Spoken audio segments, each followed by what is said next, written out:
Hi everybody, I'm Mariana with 3 Peaks Classroom. If you are new to my channel, hello and welcome. I am a teacher here in Alberta and I love to make helpful YouTube videos for other educators just like you.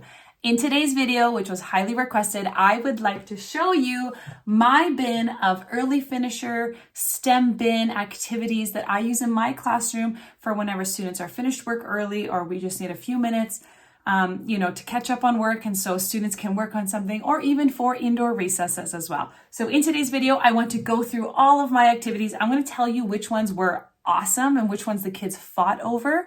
And I'm going to tell you which ones have been duds and really I should just get rid of them. If you are new to my channel, don't forget to hit that subscribe button so that you don't miss any other future videos. I like to post videos every Sunday.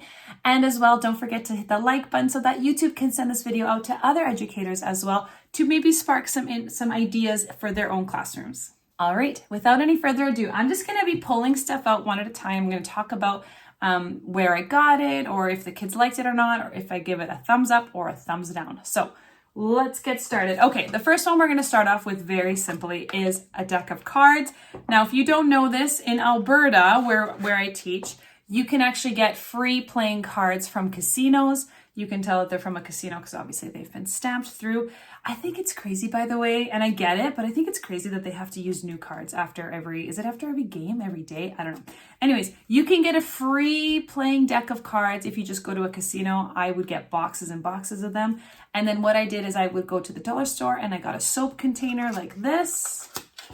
And then I can throw out that measly box. And then what I did was I actually had all of my students label each card with a letter of the alphabet. So this is the G deck.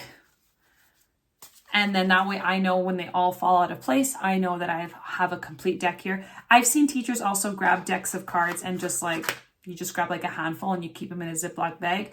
I honestly, personally love the way that these are organized. I have a small little basket that has all of my little decks of cards nicely tucked because they're all in a nice plastic container. And so anytime I need a deck of cards, whether it's for math or for games or whatever, maybe even like when we play Around the World or something like that, I know I have a deck of cards here ready to go. This is a thumbs up in my classroom. Holy crap. All right, next on my list from the top is I have this tin. It's going to be loud. I have this tin of telling time dominoes. Now, students in my class, they love to play dominoes when we have math games. So this isn't necessarily always like an early finisher activity. I do bring it out though when we are talking about time in the class. So when I'm teaching about it in the classroom, the students get to play with it during math class. But during the time that I'm kind of focusing on telling time, I will also include this in my early finisher cabinet. I have a small little cabinet. It's very shallow, very narrow, where it doesn't really fit paper or anything. It just fits wide enough to hold these kinds of containers. And so I like this one. I picked it up. I think I want to say I bought this at a teaching conference. I don't remember how much it costs. I'm going to say I maybe paid like, I don't know, $12 to $15 for it, but the quality is really great. And the students really like playing with them as well. So in my classroom, these time dominoes get a thumbs up. All right, the next activity, this one actually made by myself. So I spent a whole summer where I wanted to come up with some math games that I could pull out really quickly, and I organized them. I got everything ready, the materials. So I actually made this game board. I call this snakeskin. I just made it up. I found this image on the internet and I printed it off. And then I used colored markers because I don't have a color copier at home. I used color markers and I just created just a random game. So here everybody puts their piece on start and then you roll the die and that's how many spaces you land. And then you might have to go back spaces. You might have to miss a turn. You might have to jump ahead, whatever. Very simple. And then I put it on some nice cardstock paper. And then on the back, I went ahead and I printed the instructions so that if I wasn't there or if there was a sub or whatever, and the kids can't remember how to play, the instructions are on the back of the game board. And then I went ahead and laminated it. So it's actually in really pristine condition. And then I got Ziploc bags. We always ask for Ziploc bags every year for my students, and I'm always left with so many. But then what I did was I went ahead and I included some game pieces. Now these ones are all mixed up. There's 2 yellows and whatever, but every bag has a die, and then every bag also has, let's say there's 1, 2, 3, 4. And then I have 2 extra meatballs, which I learned is what you call them, by the way. There we go. So then they would go in the bag. And what I love about this is, let's say there's 1, 2, 3, 4, 5, 6 players that can play this game. Whenever students finish an activity early and they want to play this game, a rule in my classroom is that the first 6 people that are finished are welcome to play this game. And so we're not being exclusionary. We're not saying, no, we're saving a spot for so-and-so. No, if Sally wants to play and then Anna finishes and she wants to play and then Ben wants to play and then Steve wants to play, whoever finishes the first 6 and they want to play this game, they are all entitled, I guess, to a position to play in this game. So this snakeskin game plus other games like this that I have for math are always a thumbs up in my classroom. The kids love to play them. It doesn't take a lot of time to play and it reinforces math skills. So this is a thumbs up. Okay, the next game, by and large, I should say, the most popular game that I have in my classroom, and it was a steal of a deal. This is called Tetris Duel. I don't even know how I scored such a deal. I bought this at a secondhand store for $10. And this game, I think I looked it up on Amazon. This game can retail, I think it was like minimum of $80 or something like that. Unbelievable. So if you find this at a secondhand store, even if the digital program or whatever doesn't work, the kids can still use it like a puzzle piece. This game is ridiculously fun. I don't want to take it out because there's a lot of little pieces, but what it is there's a like a platform, and then and then you put the plastic plate inside the platform, and then there is a blue team and an orange team. So this is for 2 people, and then there's 3 types of games that you can play, but I haven't really played around with it enough to figure out the scoring aspect of it. But basically, you take turns and you try and fit the pieces. And of course, if you fill a line, so the way that I've learned is that if you put a piece, you get to press the little button. But if you fill a line, like if you're the one that closes the line, you press the button 3 times, and then that like triples your score or something like that. You can see here, it's digital. This has been so highly sought after in my classroom, and for good reason. It's a lot of fun. But the only sad part is that only 2 players are allowed to play this game. So it can feel exclusionary because only 2 people can play. But if you take turns and you have students waiting, maybe the next person in line can play the winner, or maybe you 2 get to play. And then once you're done, you leave, and then the next 2 people, whatever, you can figure out management ways. This for sure, thumbs up in my classroom. So far I've gone through 4 activities and they all have been thumbs up. Let's find something that's been a thumbs down. Okay, this one. I went ahead and created a bunch of STEM bins. These sheets are from a TPT seller online. I don't even know if she sells them. I'm sure if you look on TPT and look up STEM bin labels, a bunch will show up. I created these a long time ago, like maybe 6 years ago. Anyways, there's a lot of different types of STEM bins that I have behind me. What's really cool is that it tells you what's supposed to be inside. So this is popsicle sticks and Velcro. And they have been played with. I gotta open it up. There we go. Velcroed shut. But if I'm being completely honest, no one really goes for these. And yeah, I guess you could kind of make something, but the Velcro pieces have come off. I would probably have to spend some time and glue them on better. But this, honestly, was a dud in my classroom. If you have this STEM bin in your classroom and your kids love it, let me know in the comments. Maybe I'm doing something wrong, but my students, this is a dud. Okay, this is a 50-50, I would say. It is just plain pattern blocks that I have in my classroom. We use pattern blocks a lot in our math class to help us with our math. I envisioned students using this to create like beautiful pictures and artwork and stuff, but to be quite honest, we use pattern blocks so often in my classroom that it's not really novel for them. And so even though I have it, and I still will have it accessible to the kids because again, we use them all the time in our math lessons, in terms of like an early finisher activity, I'm going to give it a thumbs down. The kids don't really play with them. All right, moving on. Such a simple one, a puzzle. I don't know where the actual like sheet is for this, but this is a map of Canada, so they don't really need to know what it looks like. They know what a map of Canada looks like. But I love having it in a bin, obviously, because the boxes always break down. And puzzles, yes, puzzles are 100% always in my classroom. I love to include puzzles, and this one I believe is from the dollar store. It wasn't very expensive, and I think it maybe has, like, judging by it, I want to say it has 48 pieces maybe. So they can definitely complete this in a short amount of time if they had kids to help them. So puzzles in my classroom are a yes. Okay, this next one for sure, there is no argument. Lego. This is my daughter's Lego. Lego 100% is a thumbs up in the classroom. I feel like everybody loves to play with Lego.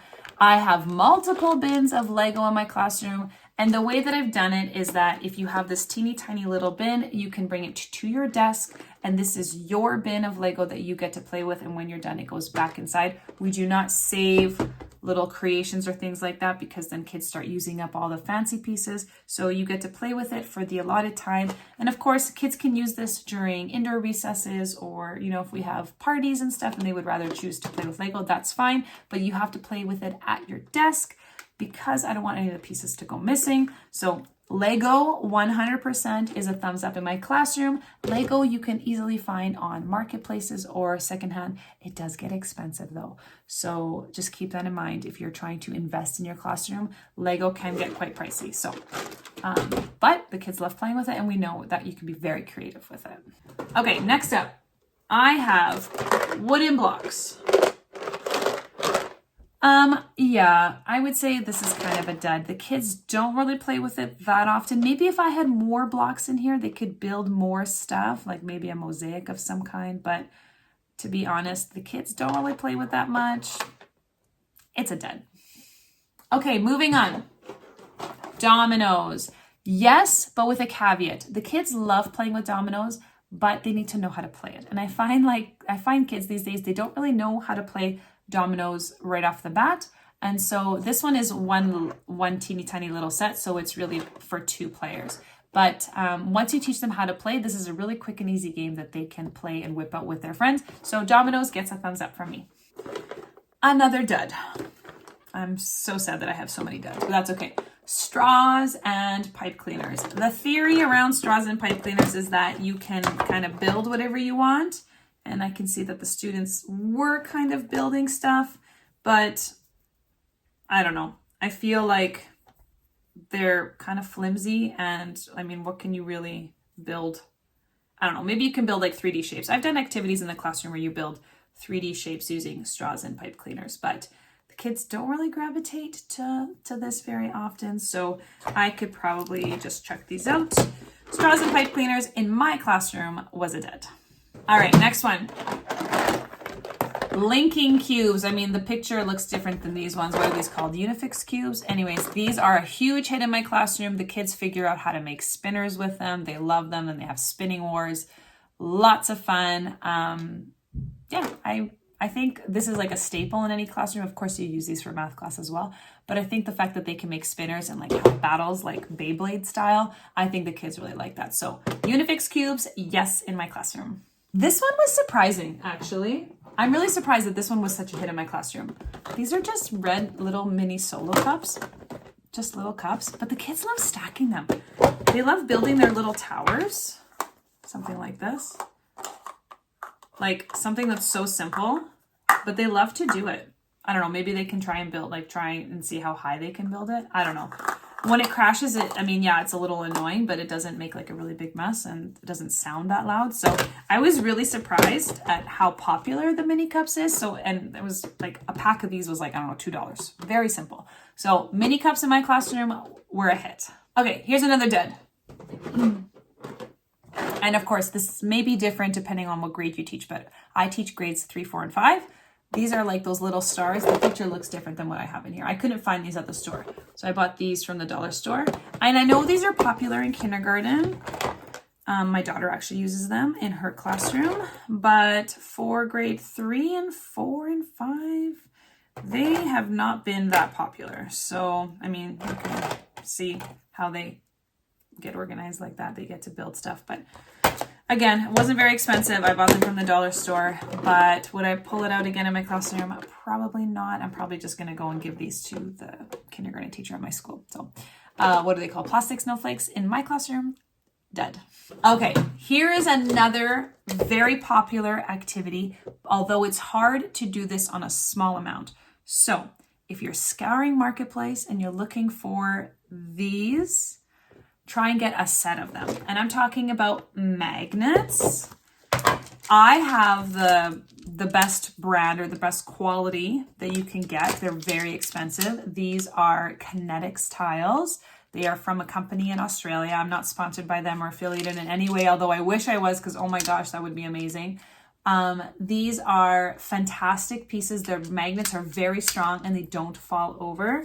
So if you have these, the kids really do love playing with them in the classroom. They can build lots of different things. These ones have circles because this is actually part of like a marble run, which, oh my gosh, so much fun at home. I don't know if I would do it in the classroom because one, it takes up a lot of space, and two, it can get really distracting. That could be something that you pull out maybe during a party where they can build like a really fun marble run. I highly recommend this brand, but like I said, it's very, very expensive. So only if you have like someone that's willing to purchase them for you, perhaps. You can get the cheapo brand like Magnetiles or whatever. Those work just as fine too. The kids love building them with them as well. So for me, magnet tiles are a big yes in my classroom. Okay, I have 3 more things. This one is like one of those like letter things that you trace. I find the students really love these. This was part of a spirograph set I don't have because I lent to another teacher, but this with spirograph for sure, hands down, very popular in my classroom. And here's a little cherry on top. You can use these and spirograph, and if you get the paper that has the multicolor with the black like scratch away material that's on top, and you do the spiral, like, oh my gosh, that would be so cool in the classroom. So this combined with the spirograph and the really cool paper is definitely a yes in my classroom. Okay, 2 more. I'm also surprised at how popular this game is still, because I loved it when I was a kid, but they're wooden planks, aka Jenga. Kids love to play Jenga. It's really fast to set up. It's really fun to play. And the kids love playing with it, honestly. The only downside is, yeah, when the bricks fall over, it's a little annoying. So maybe I would encourage them to play on the ground and not necessarily on their desks. But a really great activity for indoor recesses as well, because a Jenga game could take 10-15 minutes to play throughout, like fully. But I highly recommend getting yourself some wooden blocks. Again, I got these from the dollar store. It was probably a little bit more expensive. Like it might have been like, I don't know, $4 or $5, $6, but highly recommend. And you know that they're not going to get ruined because they're solid wood. That brings me to my last activity. This one was different. I was thinking about the word STEAM, so science, technology, engineering, art, and math. And I realized I didn't really have a lot of art options for my students besides like the spirograph and the letter writing. Yeah, I don't really have other art options. And so I went to Education Station, which is a local teaching store here in Alberta. And I went and got these like rub-on, like you put these under a paper and you rub with a crayon, and they make the cutest little designs. No, that looks better like that. So this is like a hibiscus. What is this? Dahlia, maybe. There we go. Anyways, this is all just flowers. This is like a water lily, I think, or lotus. This might be a lotus. Here's a sunflower. But these with crayons on paper, I was noticing a lot of my girls were making cards for their parents, for their moms and whatnot. So yeah, such a cute like little activity for the kids to do. And these ones just happened to fit perfectly inside my little bin. So yes, these little like rub-on transfers, is that what you call them? Anyways, this is a thumbs up for my classroom. All right, so there you go. Those are the activities that I pull out in my classroom for early finishers or STEM bins, like soft starts in the morning. I have more games too that I bring out. These are the ones that I always have on hand, but other games that I might bring out for like indoor recesses are Twister. The kids love playing Twister. Plus it's also like gross motor, big body movement to help them move in the classroom. But then I have your regular like checkers and snakes and ladders as well, which again, scour Marketplace on Facebook because that's where you want to grab them. So I just want to recap the duds. So out of 1, 2, 3, 4, 5, 6, 7, 8, 9, 10, 11, 12, 13, 14, 15, 16, 17, 18 activities that I have available. I don't have these available all the time, but out of 18 possible STEM bins, I have 5 that are duds in my classroom, and that's okay because this will go to kindergarten, this will go to the garbage, this I can use in crafting or game pieces, this will go back to the math room, and this will also go in the garbage, so that's okay.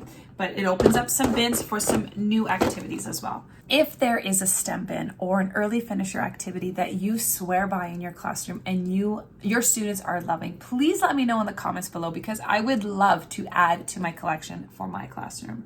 I hope you guys enjoyed this video. Don't forget to subscribe so you can see more content. I like to post videos every Sunday. And if you liked it, give it a thumbs up so that YouTube can send this video to other educators as well. And again, let me know in the comments if there is a STEM bin or activity that your kids love to do if they finish early, indoor recesses, or if you have any extra time. Thank you guys so much for watching. I'll catch you guys in the next video. Bye.